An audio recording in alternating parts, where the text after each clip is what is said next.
ધંધુકા શહેરના college road પર ખેલાયું આખલાનું યુદ્ધ। અમદાવાદ જિલ્લાના ધંધુકા શહેરમાં આખલાઓની સંખ્યામાં વધારો થતા કોલેજ રોડ તેમજ બજારો અને શહેરી મહોલ્લામાં ઘૂસી આવતા હોવાથી આખલાઓ વચ્ચે વારંવાર યુદ્ધો જાહેર બજારોમાં થતા જોવા મળે છે, જેના કારણે રાહદારીઓ પરેશાન થતા જોવા મળે છે।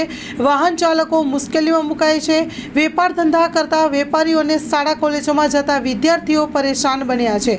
ધંધુકા કોલેજ રોડ પર જાહેરમાં બે આખલા વચ્ચે જોરદાર યુદ્ધ ખેલાતા લોકોમાં ભારે નાસભાગ મચી ગયો હતો।